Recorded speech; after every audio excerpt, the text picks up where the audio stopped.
Hi guys, this is my Elizabeth Laird book haul.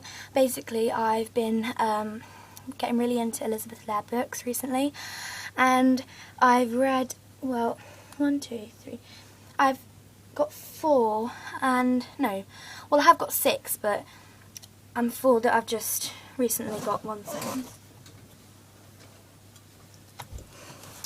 Yeah, I did do a review on this one last night, which is on my video, so if you want to have a look at that, please watch it. But that was when I was halfway through the book, so I hadn't experienced all of the whole book. So, Red Sky in the Morning by Elizabeth Laird is so good, and I've read practically half of it last night and today, and oh my gosh, it's so sad but so worth reading because it's so good. It's really, really emotional. I nearly cried in one part, but it's just so amazing. I really, really like it, and it's sad that it's over because I really want to carry on reading it. I wish there was a next book in the series, but there's not a series, so I wish there was another book because I would read that. Yes, I just finished that today, and I'm deciding on what other book to read. I've got this book, it's a bit battered up, Lost Riders by Elizabeth Laird, obviously, which I was halfway through reading, but I decided to, I postponed that one and decided to read this one. So I was halfway through reading this one, and this one's really, really good. Because I haven't read the whole book, I can't really tell you everything, but basically it's about this boy, 2 boys that get sent away from their mum and in their poor country where they live. I think it was Pakistan, somewhere. And basically he was sold. He lost his brother, they got split up, he lost his freedom, and he lost his name.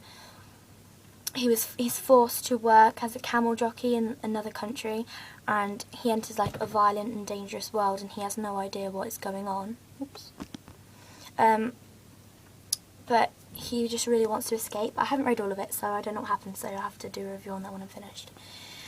So I've also got these 2 books. Now I'm deciding which one to read because I don't know what to read. There's Oranges in No Man's Land and The Garbage King, and I really don't know what to read. I've looked at reviews, but they both say they're really good, so I don't know which one to read next. I think I'll probably read The Garbage King. This one sounds so good, just because I got this one first. It sounds really, really adventurous, and I love adventurous books. So, yeah, I might read this one. But the blurb looks really good. Basically, there's these 2 boys. I keep saying basically, sorry. There's these 2 boys, and they're completely different. One lives in a really posh house in like a palace with servants, and then one boy has no home at all, he's basically on the run, and he's a slave.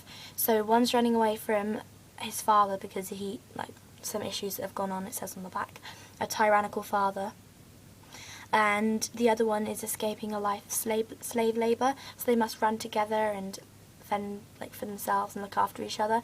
So there's like 2 boys with completely different lives running away together. So it sounds really good, so I might read that one next.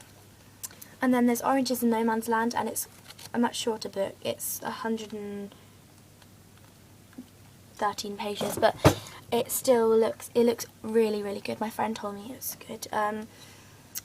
It's set in World War II, I think. Or it might be just set in another country where a war's going on, but it says on the blurb, "This was my chance. I slipped under the chain and bolted down the deserted street, running into no man's land as fast as my flip-flops would let me." And basically, if you don't know what no man's land is, it's when there's 2 sides fighting in the war, and then there's the no man's land in between them, where none of them have conquered that. So they're basically, I think this is what it is, when 2 sides are like attacking each other, but there's the gap bit in the middle. Aisha lives in a battle-scarred building with her granny. Outside, a war is ripping the city apart, but Aisha doesn't even know why the 2 sides are fighting. Life gets even scarier when Granny's medicine runs out, so Aisha takes matters into her own hands, and in her search for a doctor makes a forbidden journey across no man's land. So it sounds really adventurous again. I like adventurous books. So I'll probably read that one next, but I'm really excited to read it because it looks really, really good. Yeah, so that's my Elizabeth Laird haul. I've also got Kiss the Dust somewhere. I don't know where that is, and I've never actually read. I've read a bit of it, but not much. But at my school library they've got a lot of them, so I'll get either Jake's Tower or A Little Piece of Ground or something out after these. But I'm really excited to read these. So thank you very much for watching, and I will see you on my next video. And I'll probably be doing a Jacqueline Wilson video because I had a request to do a Jacqueline Wilson book. I don't know which one I'm going to do. I've got a lot of them. So I'll see you in my next video. Thank you very much for watching, and I'll see you later. Bye!